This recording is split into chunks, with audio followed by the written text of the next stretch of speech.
What would you do if you had exactly 8 minutes to save a child from a human trafficking ring operating in the busiest airport in America? And saving her meant losing everything you'd built professionally, pulling you into a war between crime families, and forcing you to choose between the rules you've always followed and the family you never expected to find. Deborah Okwonkwo thought she was just saving one lost child in 8 desperate minutes.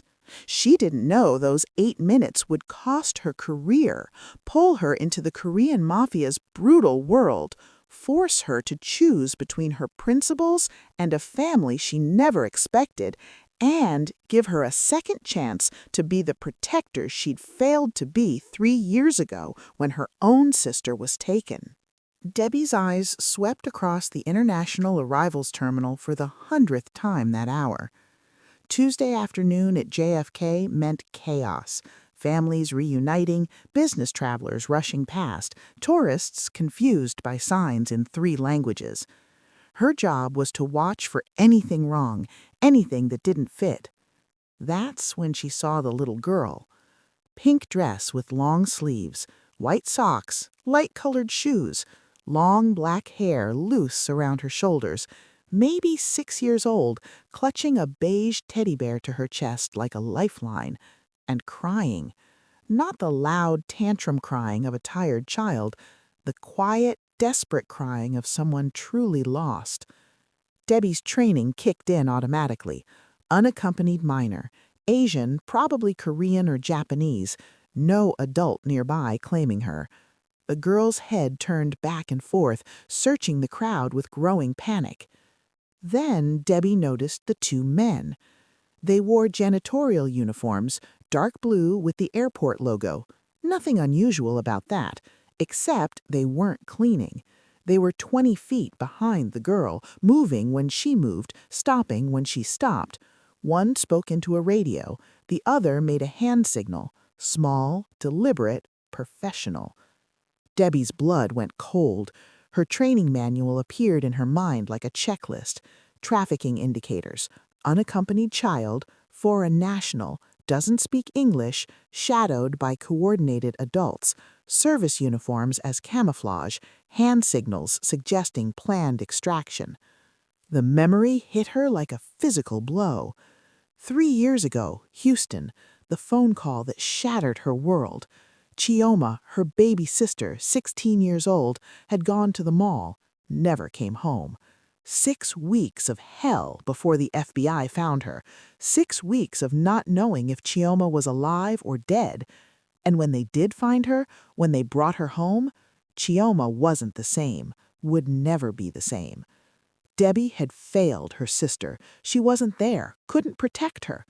Not again. The thought burned through her mind. I won't fail again. Protocol was clear.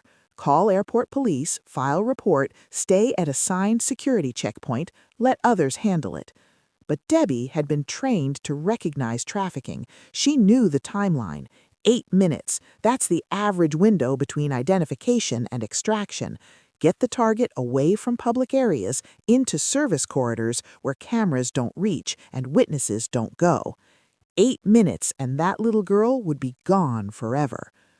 The men were moving, slowly herding the little girl toward the east terminal exit, toward the service corridor entrance marked authorized personnel only.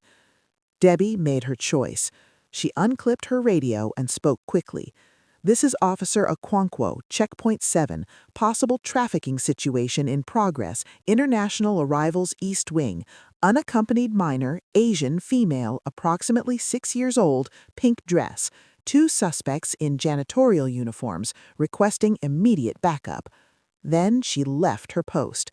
Career-ending violation, automatic termination. She knew it even as she moved, but her feet were already carrying her forward, cutting through the crowd, keeping the little girl in sight.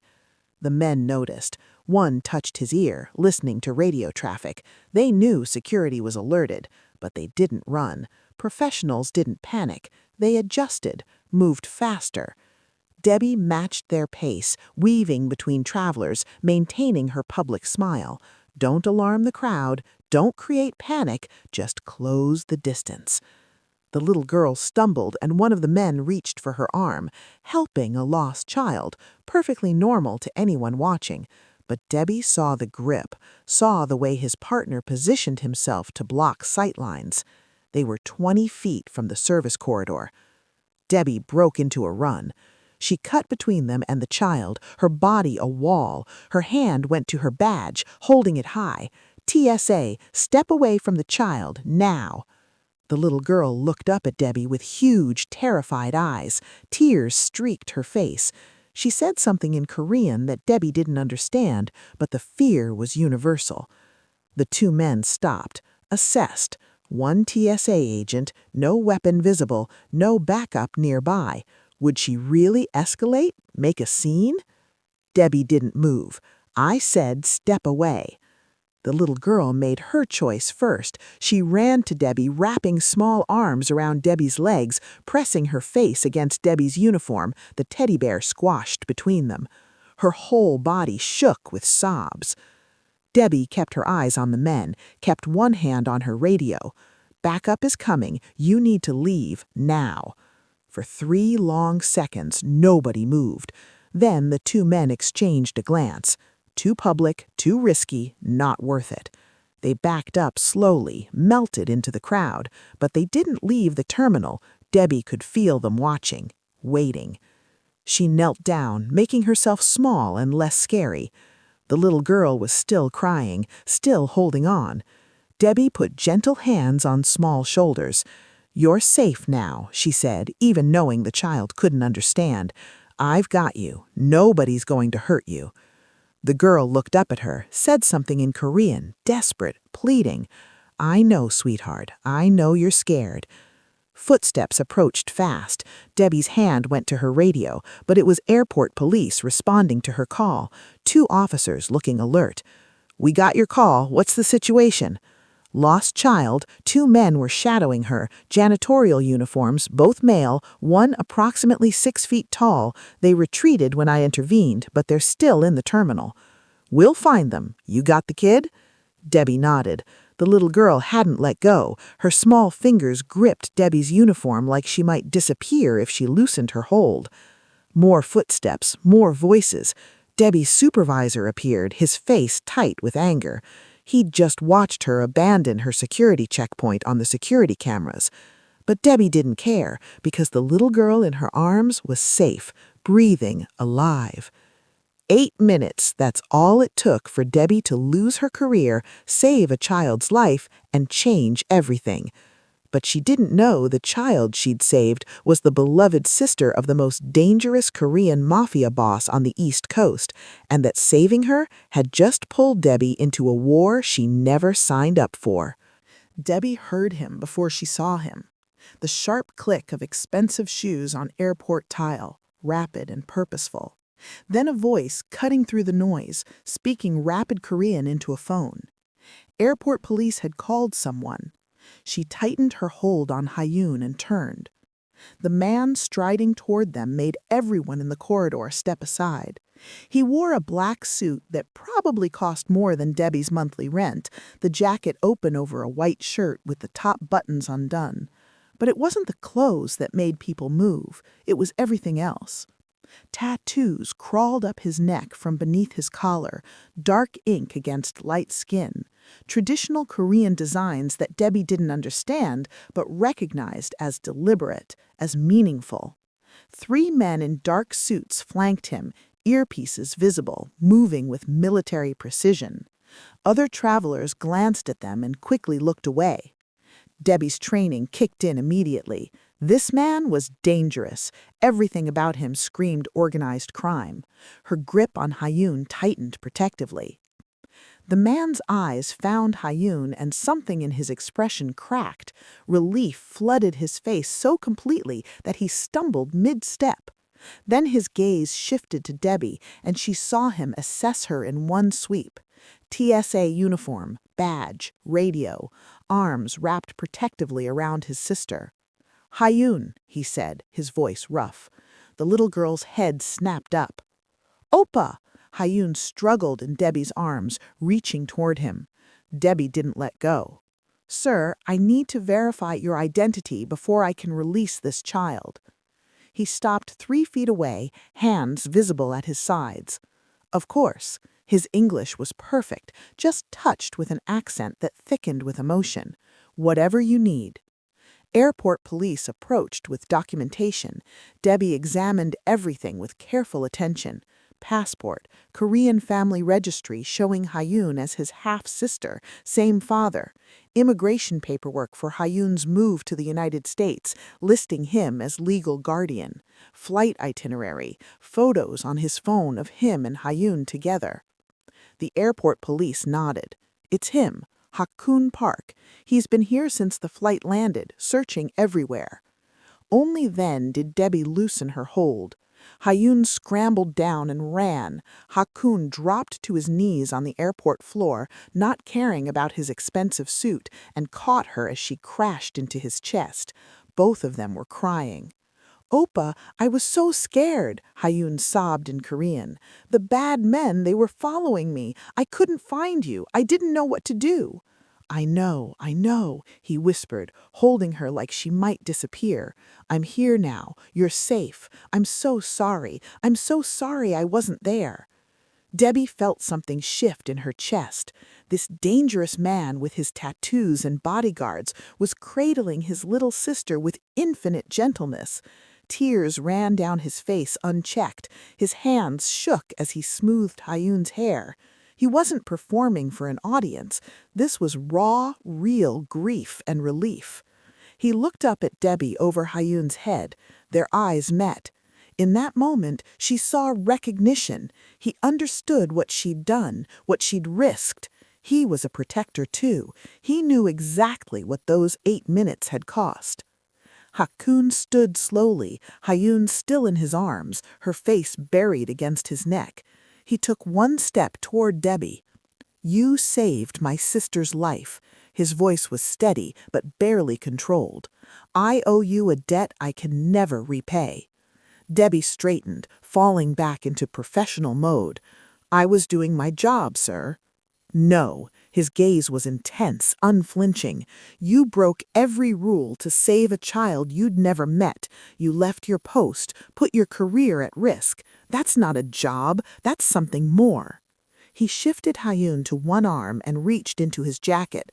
Debbie's hand moved instinctively toward her radio, but he pulled out only a business card and a wallet. "Please, let me give you something, a reward, anything." "I don't want your money." "Then protection. I have resources. Let me assign someone to make sure you're safe." "I don't need protection," Debbie's voice was firm, "especially not from someone like you." The words hung between them, "someone like you." She saw him register it, saw the slight tightening around his eyes. He knew what she meant, what she saw when she looked at him. Hyun lifted her head from his shoulder and asked something in Korean, her voice small and hopeful. Hakun's expression softened. He looked at Debbie. "She wants to know if the airport lady can come home with us." Debbie kneeled to Hyun's level. "I have to go to work, sweetheart, but you're safe now. Your brother will take care of you." Hyun's face fell. She said something else in Korean, more insistent. "She says you're her hero," Hakun translated quietly. "She wants to thank you properly." "Tell her she's very brave," Debbie said, touching Hyun's small hand, "and that I'm glad she's safe." Debbie stood and stepped back. Hakun watched her for a long moment, then gave a slight bow. "If you ever need anything, anything at all," he pressed the business card into her hand, despite her resistance. "Please." Then he turned and walked away, Hyun secure in his arms, bodyguards forming a protective circle around them. Debbie watched them disappear into the crowd. She looked down at the business card. Simple black letters on white paper. A name, a phone number, nothing else. Debbie thought that was the end of it. Save the child, reunite with brother, back to normal life. But she was wrong, because in Korean culture, a life debt is sacred, and Hakun had no intention of letting the woman who saved his sister walk back into danger alone. The security footage review happened 48 hours after the rescue. Debbie sat in a windowless conference room watching herself on 4 different camera angles, leaving her checkpoint, running through the terminal, positioning herself between Hyun and the 2 men. Her supervisor, Marcus Webb, sat across from her with his arms crossed. 2 internal affairs investigators flanked him. Nobody smiled. "Officer Okwonkwo," Webb said, his voice flat, "can you explain why you abandoned your assigned security checkpoint?" "I identified a trafficking situation in progress. The child was in immediate danger." "Protocol requires you to report such situations to airport police and remain at your post." "There wasn't time. The extraction window was closing." Webb leaned forward. "You're not a detective. You're not FBI. Your job is to screen passengers and maintain security at your checkpoint. Instead, you left your post unattended, pursued 2 suspects without backup, and put yourself and others at risk." One of the investigators tapped her tablet. "The good news is, you were right. We ran facial recognition on the 2 men. Both have records. One was deported twice for human trafficking. The other has connections to organized crime." Debbie's felt a small surge of relief. "So I was right to intervene?" "That's not the point," Webb said sharply. "The point is you violated direct protocol. What if someone had walked through your checkpoint with a weapon while you were gone? What if those men had been armed? You could have been killed. You could have gotten that child killed." The second investigator spoke up. "The FBI is now involved. They've been reviewing airport footage from the past 6 months. They've identified at least 3 dozen similar incidents, all unaccompanied minors, all Asian children in transit. The pattern matches a known trafficking operation." Debbie's stomach turned. Dozens of children, for months. "How many did they take?" she asked quietly. "We don't know yet. Some kids were legitimately meeting family, but several are listed as missing persons in their home countries. The FBI believes this is a sophisticated operation with inside help. Airport employees on the payroll, forged documents, the works." Webb's expression didn't soften. "Which means you stumbled into something much bigger than one lost child. You could have compromised an entire investigation." "There wasn't an investigation yet, because nobody noticed until I acted." "That's not your call to make," Webb's hand hit the table. "Protocol exists for a reason, Officer Okwonkwo. The second you left your post, you endangered security. I'm recommending immediate termination." The words landed like a punch. Debbie had known it was coming, but hearing it still hurt. The TSA union rep spoke up from the corner. "The union will fight this. Officer Okwonkwo saved a child's life. She'll have public support." Webb shook his head. "Policy is clear. Abandoning your post is automatic grounds for dismissal. I don't care if she saved 10 children. She broke the rules." 3 days later, Debbie's phone wouldn't stop buzzing. News outlets had gotten the story. "Hero TSA agent saves 6-year-old from traffickers." Her supervisor's face appeared on TV, defending TSA protocol, while reporters asked how he could fire someone who saved a child. The union launched a petition, 8,000 signatures in 2 days. Social media exploded with support. People changed their profile pictures to ribbons supporting Debbie. None of it mattered. The termination hearing was scheduled for Monday. What Debbie didn't know was that while she prepared to lose her career, Hakun was making calls of his own. He'd spent 2 days using every criminal contact he had. Money changed hands, information flowed. Within 72 hours, he knew exactly who had targeted his sister. The Baek family, a rival Korean syndicate operating out of New York and New Jersey. They'd been trying to hurt Hakun for 5 years, ever since he'd taken control of territory they claimed as theirs. Business wars, territorial disputes, nothing personal until now. Hyun hadn't been a random target. They'd identified her specifically, knew her flight number, knew she'd be traveling alone with just a flight attendant escort, knew she was Hakun's only weakness. Taking her would have been the ultimate revenge. Hakun sat in his penthouse office. Hyun found his sleep in the next room after another nightmare. He picked up a burner phone and dialed a number that would route through 6 different countries before reaching the FBI tip line. "I have information about the JFK trafficking ring," he said, his voice electronically disguised. "The operation is run by the Baek family, Korean organized crime, main operations in Fort Lee, New Jersey. They've been trafficking children for 7 years. I can give you locations, names, financial records, everything." He spent 20 minutes downloading information to a secure server the FBI could access. Bank accounts, shell companies, names of corrupt airport employees, locations where children were held before being moved. He gave them everything except anything that would lead back to him. The FBI investigation expanded overnight. Federal prosecutors got involved, grand juries were convened, and the Baek family realized someone had betrayed them. They reviewed their own security footage from the airport, studied every frame of the failed Hyun extraction. They found Debbie's face, ran it through databases, identified her within hours. The woman who'd cost them their highest value target, the TSA agent who disrupted 6 months of planning, the loose end who could testify about what she'd seen.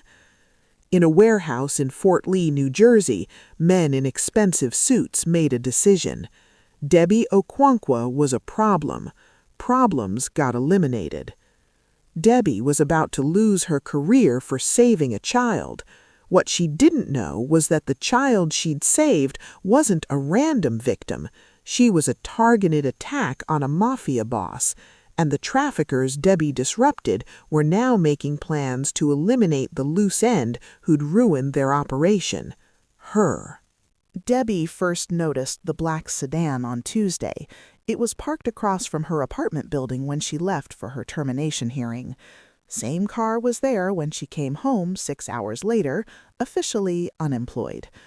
Wednesday, a different car, dark blue SUV, different license plate, same careful distance. By Thursday, she'd had enough. She pulled out the business card Hakun had pressed into her hand at the airport, the one she'd told herself she'd throw away. She dialed. He answered on the first ring. "Miss Okwonkwo?" "Call off your men." A pause. "They're there for your protection." "I didn't ask for protection. I don't want it. Tell them to leave." "The Baek family knows you disrupted their operation." His voice was calm, factual. "You cost them their target. You can identify their operatives. You're in danger." Debbie's grip tightened on her phone. "I don't need protection from a criminal." "You need protection from criminals who want you dead." Now there was steel in his tone. "Accept help or die on principle. Your choice." "I'm not taking anything from you. Not money, not protection, nothing. Hyun is alive because of you. I will not stand by and watch you die because you're too proud to accept help." "This isn't about pride. It's about right and wrong. I know what you are. I won't be part of your world." She hung up. The cars didn't leave. Inside his penthouse, Hakun stared at his phone. Stubborn woman. Brave, foolish, stubborn woman. He'd ordered his men to maintain surveillance anyway. Let her be angry. Better angry than dead. "Opa?" Hyun's small voice came from the doorway. She clutched her teddy bear, the same one from the airport. "When can I see the airport lady?" It was the same question she'd asked every day for a week. Hakun knelt down to her level. "She's very busy, little one." "But I want to say thank you. I want to tell her I'm okay." Hayun's eyes filled with tears. "I had the bad dream again. The men were chasing me. But then I remembered her face, and I wasn't so scared." Hakun pulled his sister close. She'd been having nightmares every night since the airport. The child psychologist said it was normal. Trauma took time to process. But Hayun kept asking for the woman who'd saved her, kept drawing pictures of a lady in a blue uniform with a badge. Maybe she needed to see Debbie again, needed closure, needed to know her hero was real and safe. He picked up his phone again. Debbie answered with an irritated, "What?" "Hayun keeps asking for you. She's having nightmares. The therapist thinks seeing you might help her process what happened. Would you visit, just once?" Debbie was silent for a long moment. "I don't think that's a good idea." "Please, she draws pictures of you, asks about you every day. She needs to see that you're okay, that she's okay. 5 minutes, that's all I'm asking." Another pause. Then, quietly, "My sister had nightmares too, after they found her, for months." "Then you understand." "1 visit, that's all." She came on Saturday afternoon. The penthouse was in Manhattan, a building with doormen and security cameras, and the kind of quiet that only serious money could buy. Debbie felt out of place the moment she stepped into the marble lobby. The elevator opened directly into Hakun's apartment. Hayun must have been watching the security monitor because the moment the doors opened, she came running. "Airport lady! Airport lady!" She crashed into Debbie's legs, wrapping small arms around her knees. She looked up with a smile that lit up her whole face. "You saved me! Thank you! Thank you!" Her English was broken but clear. Someone had been teaching her. Debbie knelt down and found herself pulled into a tight hug. Hayun smelled of strawberry shampoo. Her hair was neatly braided. She wore a yellow dress with white flowers. "You're very welcome, sweetheart," Debbie said, her voice catching. Hakun stood in the doorway watching. He'd dressed casually today, dark jeans, a gray sweater, but his tattoos were still visible on his neck, still marking him as dangerous. "Thank you for coming." Debbie nodded but didn't answer. She focused on Hayun, who was tugging her hand, pulling her toward the living room where crayons and paper covered the coffee table. For the next 2 hours, Debbie sat on the floor drawing with Hayun. The little girl drew the airport, the scary men, the lady with the badge who'd stood between her and danger. She talked in a mix of Korean and simple English, processing everything through her pictures.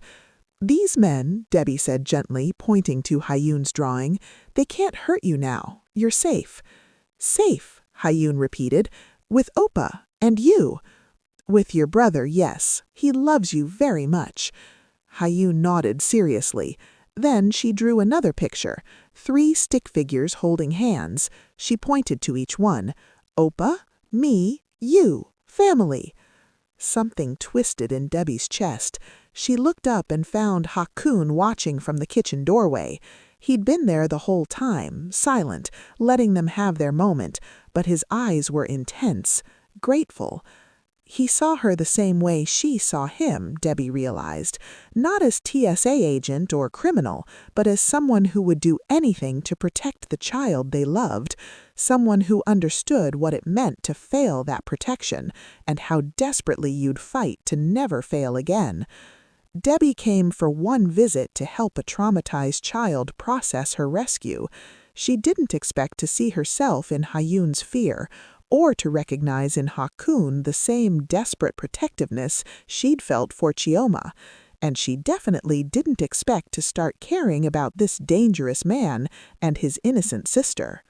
1 visit turned into 2, then 3. By the 3rd week, Debbie had a standing schedule, Tuesdays and Thursdays, 4 to 7 p.m. She told herself it was for Hayun. The child needed consistency, needed someone who understood trauma recovery.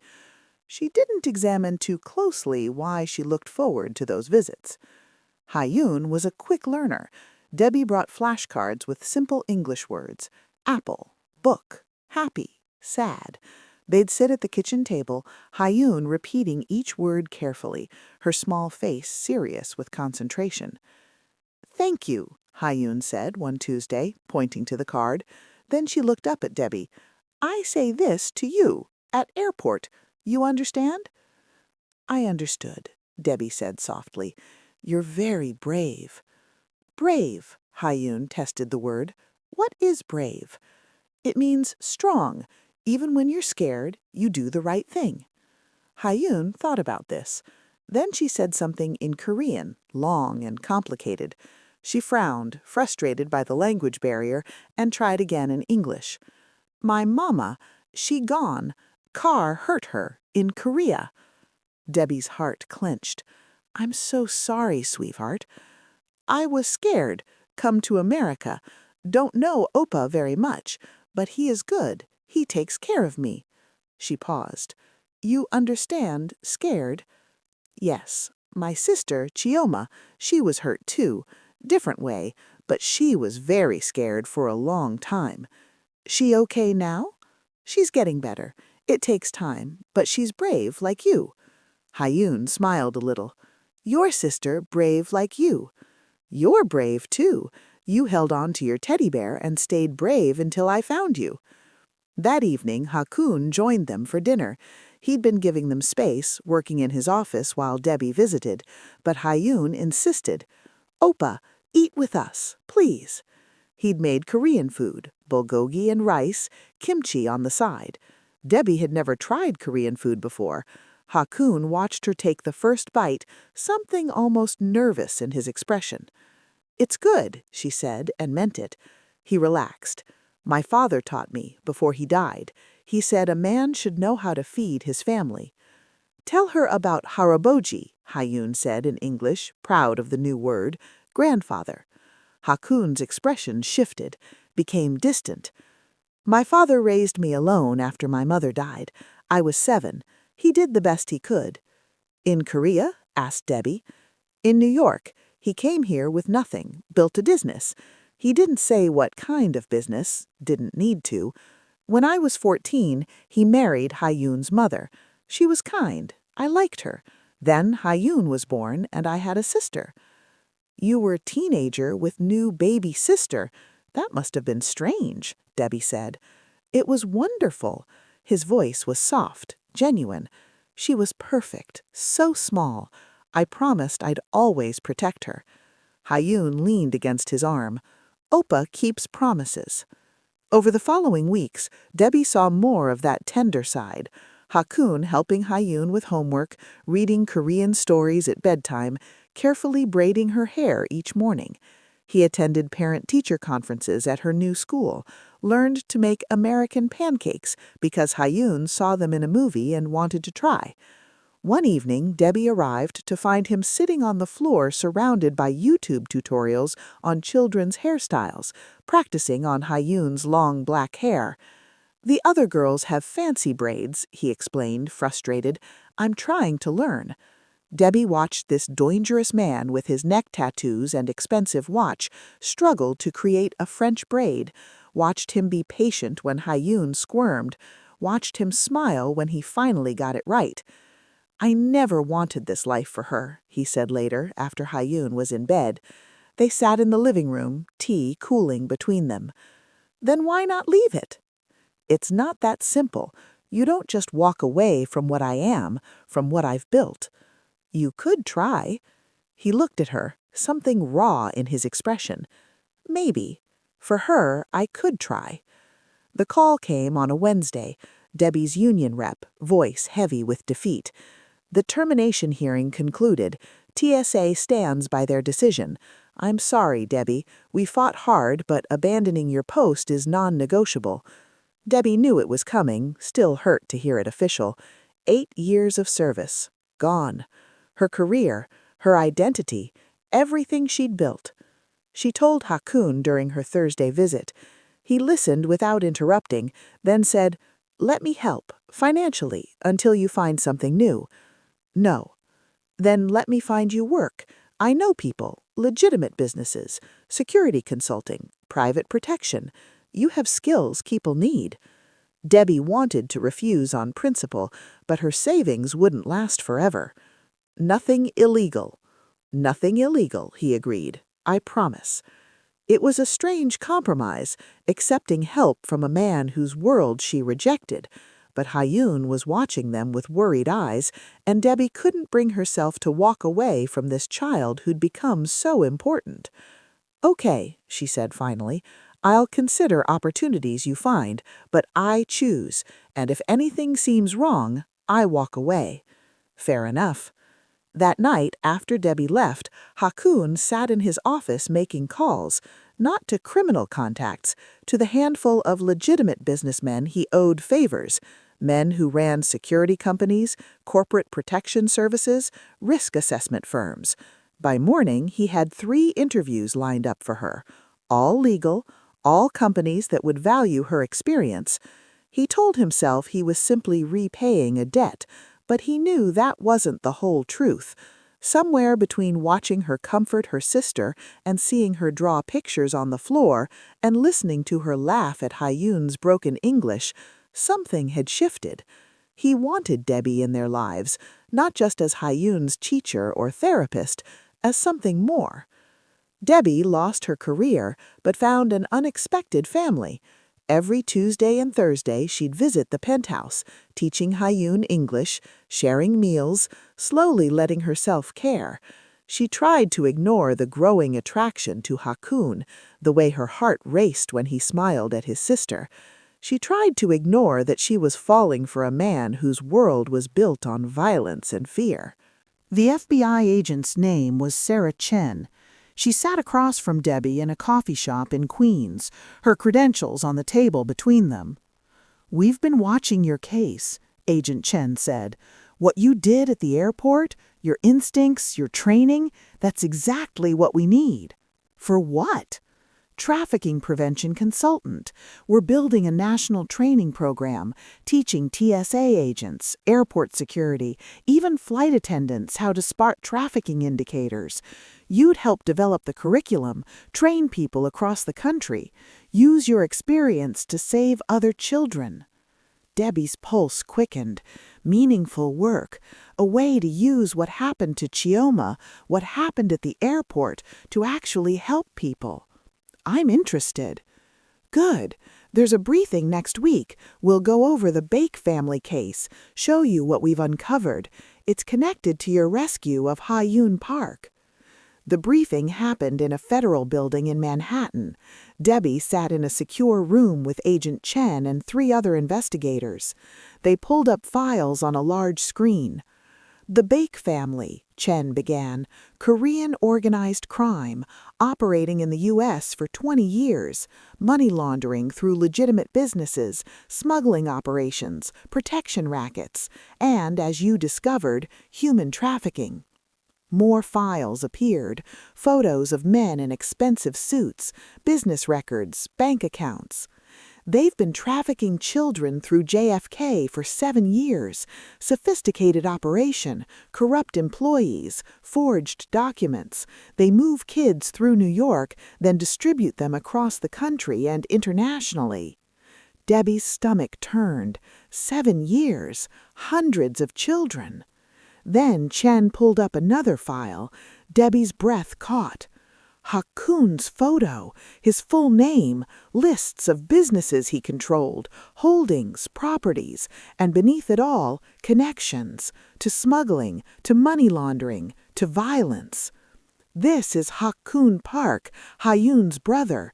He runs the Park family operation, rival to the Bakes. Same business, different territory." Debbie felt cold. "What do you mean, same business?" "Money laundering, smuggling, protection rackets. He's been operating on the East Coast for 15 years. Very successful, very dangerous." The screen filled with details, shell companies, offshore accounts, reports of violence against rivals, people who'd crossed him and disappeared, the full scope of his criminal empire laid out in federal documents. "How many people has he hurt?" Debbie heard herself ask. Chen's expression was grim. "We don't have exact numbers, but his organization is responsible for at least a dozen deaths we can prove, probably more we can't." Leaving the briefing, Debbie was in a daze. She'd known Ha-Kun was criminal, but this was so much worse than she had imagined. She went straight to his penthouse, didn't call ahead. The doorman knew her by now, let her up without question. Ha-Kun opened the door, surprise crossing his face. "Debbie, I wasn't expecting. You're not just a businessman, you're a criminal, a real one." His expression closed off. "Yes. Money laundering, smuggling, protection rackets." Her voice shook. "The FBI showed me everything. How many people have you hurt?" "Too many." He didn't look away. "I'm not proud of it, but I don't apologize for surviving." "Surviving?" Debbie's voice rose. "You run an empire built on violence. People are dead because of you." "Yes." "And you're okay with that?"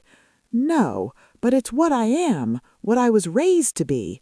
My father's world became mine. I've never lied about it." "You never told me the truth either." "You never asked. You saw the tattoos, the security, the money. You knew what I was." "I thought—" Debbie's hands clenched. "I thought it was just business, gray area stuff, not people dying, not blood on your hands."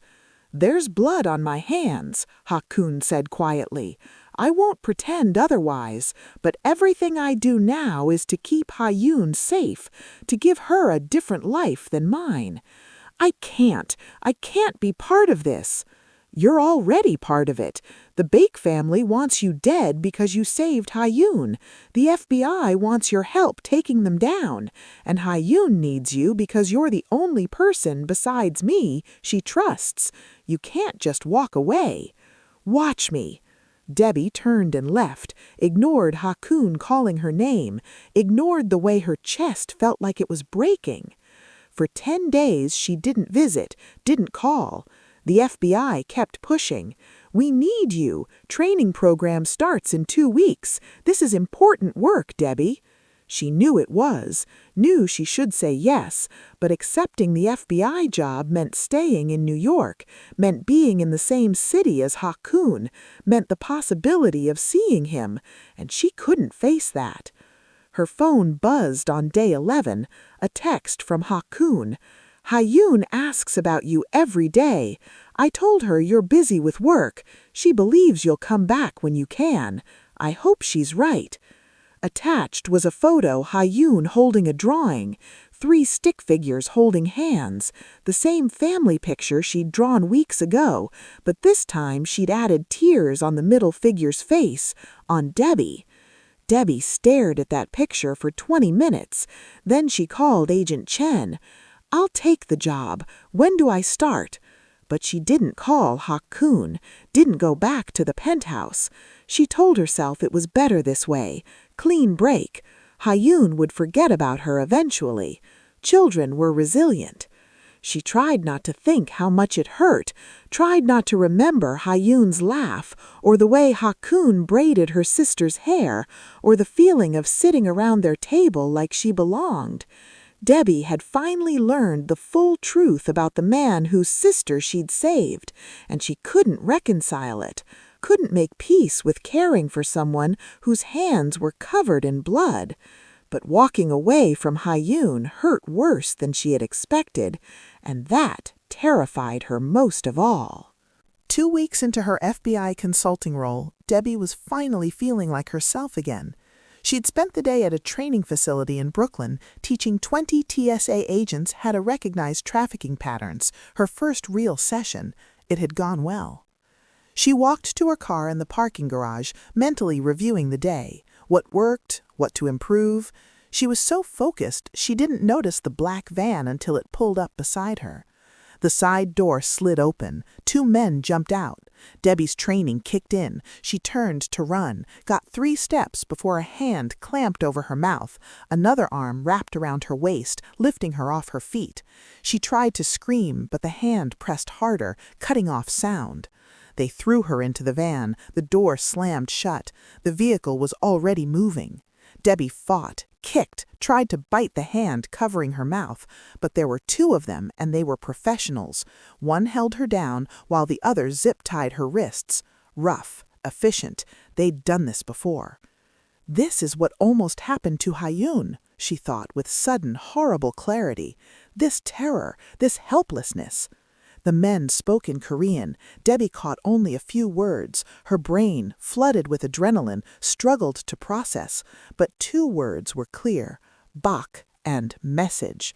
They were taking her to send a message to Hakun. She was bait, a way to hurt him through hurting someone he'd claimed to protect. The van turned sharply. Debbie's head hit the metal wall. Stars burst across her vision. Then the world exploded.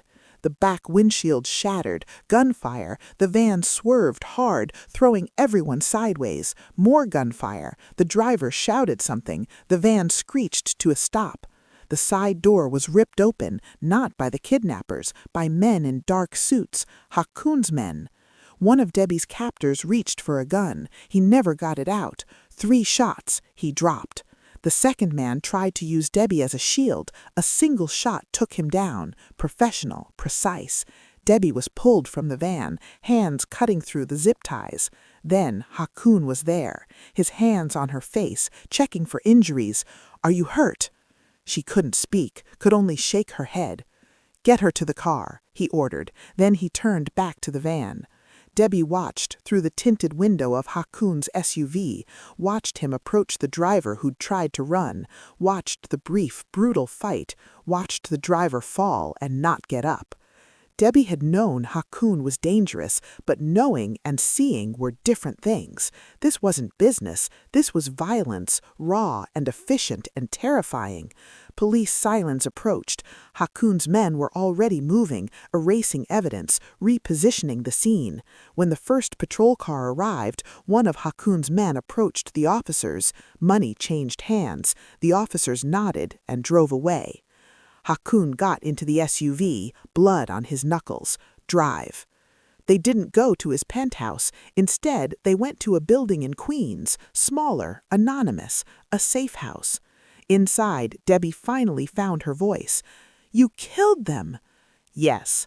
"Just like that? You killed 3 people?"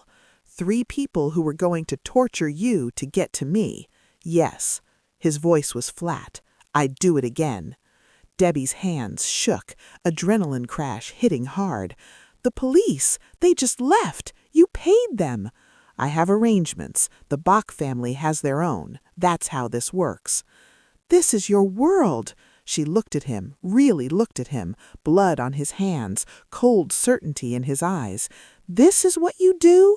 "This is what I do to protect what's mine." "I'm not yours." "You saved Hayun. That makes you mine to protect, whether you like it or not." Debbie wanted to argue, wanted to walk out, but her legs wouldn't hold her. She sank onto the couch, the full weight of what almost happened crashing down. Hakun knelt in front of her, careful not to touch her with his bloodied hands. "The Bach family won't stop. You disrupted their operation, cost them money, made them look weak. You're a target now." "Because I saved Hayun?" "Because you're brave and good, and they're neither. Because you matter to me, and they know hurting you hurts me."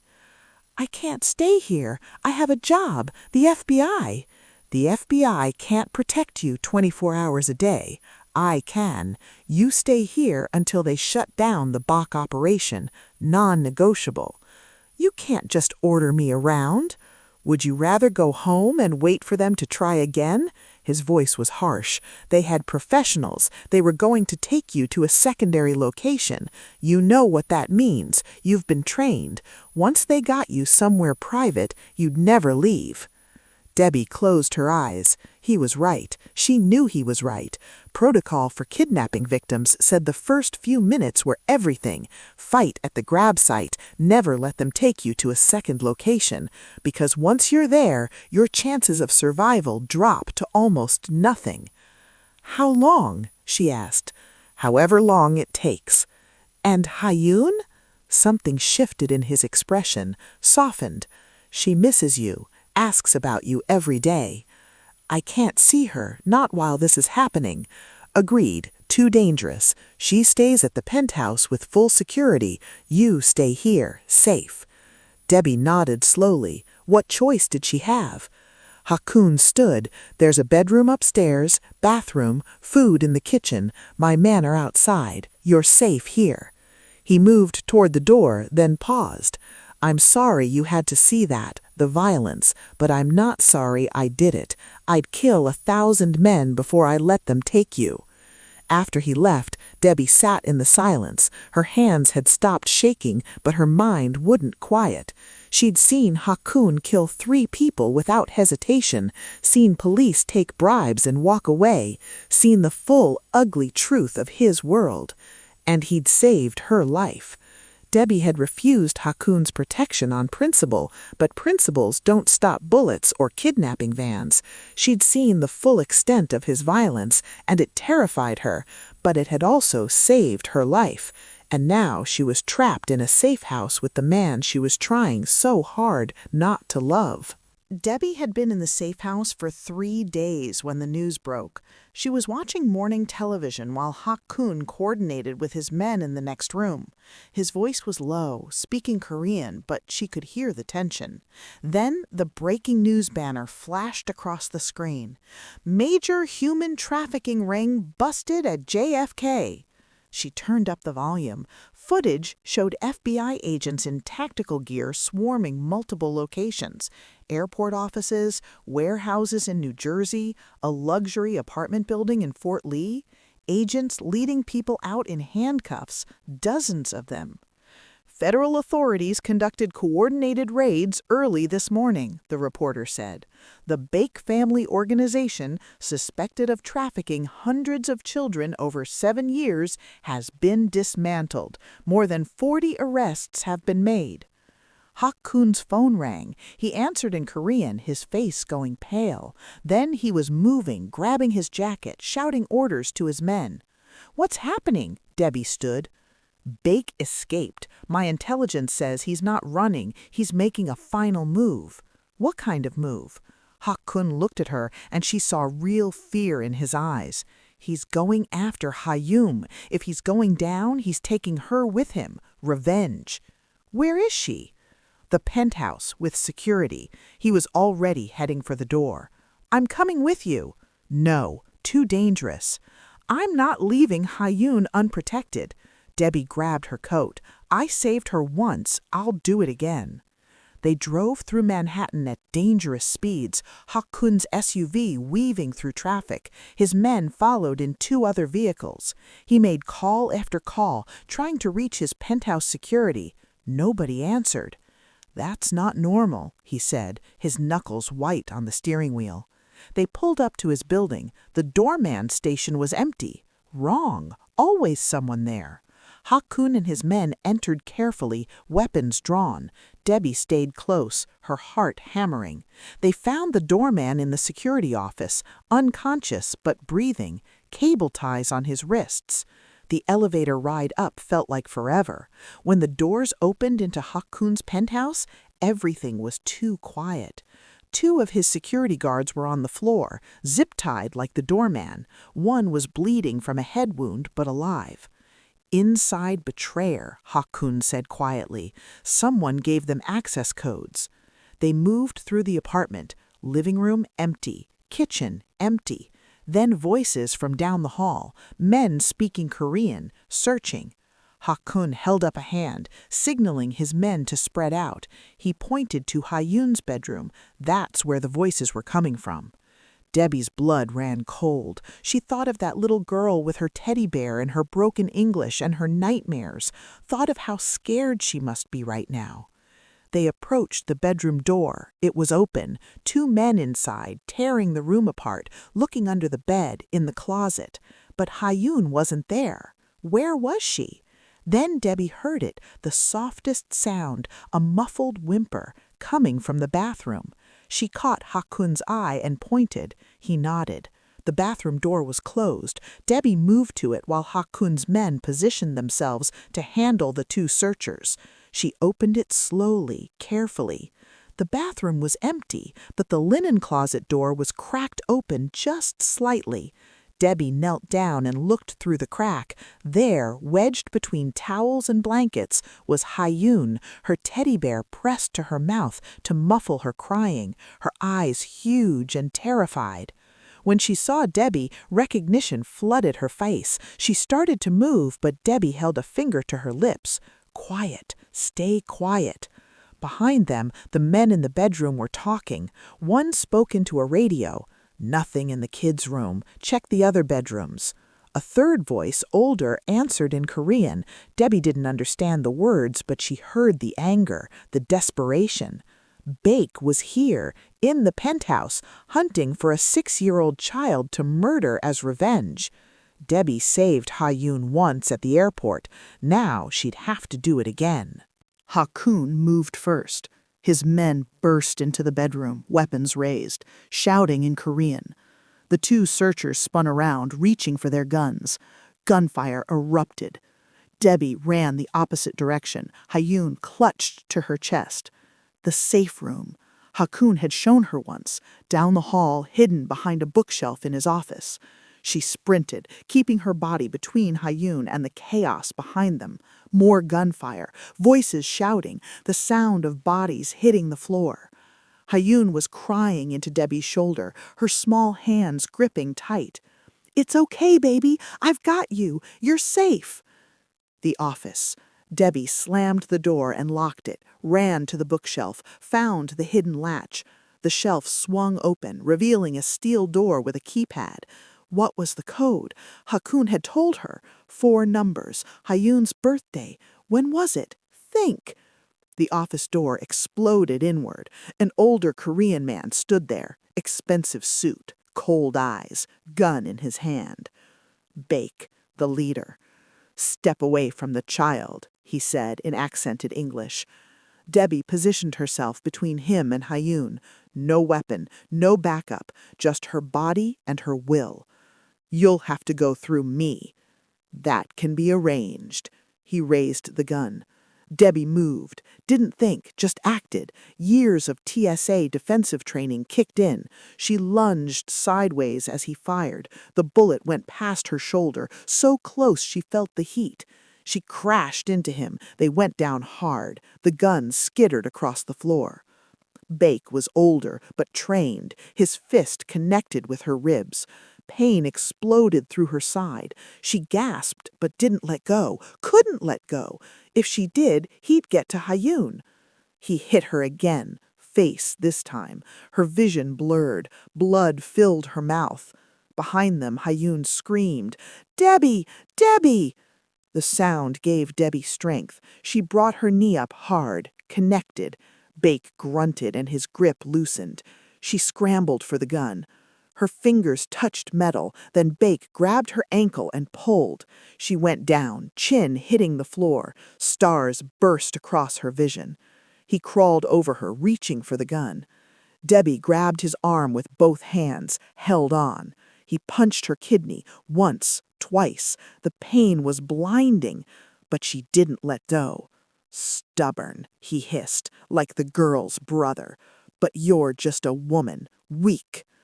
"Wrong," Debbie gasped. She twisted, using his own weight against him. They rolled. She got on top, pressing her forearm against his throat. He bucked, throwing her off. They both scrambled to their feet, circling. Debbie's ribs screamed with every breath. Blood ran down her face from a cut above her eye. Bake's hand found the gun. The office door crashed open. Hakun stood there, his own gun raised. He took in the scene instantly. Bake's body, Debbie bleeding, Hayun clinging to her. "Ambulance is on the way," said Chen. "What happened here?" "He came for my sister. Miss Okwonkwo protected her, saved her life." Chen looked at Debbie with something like respect. "Again." The hospital lights were too bright. Debbie woke slowly, pain medication making everything fuzzy. Her ribs were wrapped, stitches above her eye, her hands bandaged. "Debbie," a small voice beside her. Hayun sat in the chair next to the bed, her teddy bear in her lap. When she saw Debbie's eyes open, she smiled. "You save me again! You, my hero!" The grammar was perfect, a complete English sentence. Debbie felt tears slip down her cheeks. Relief, exhaustion, the weight of everything finally lifting. "You're safe. That's all that matters." Hakun stood from the corner where he'd been watching. He looked exhausted. "You didn't fail before," he said quietly. "What happened to your sister wasn't your fault. You couldn't have known, couldn't have stopped it." The words broke something inside Debbie. 3 years of guilt, 3 years of carrying the weight of Chioma's trauma like it was her own failure. The tears came harder. Hakun sat on the edge of the bed and pulled her into his arms, careful of her injuries, just held her while she cried. Hayun climbed onto the bed and curled against Debbie's side. "You my family now, my family forever." And Debbie realized the little girl was right. Somewhere between the airport and the penthouse and this hospital room, they'd become her family. The people she'd run toward danger to protect. The people who made her brave. "Forever," Debbie whispered back. "I promise."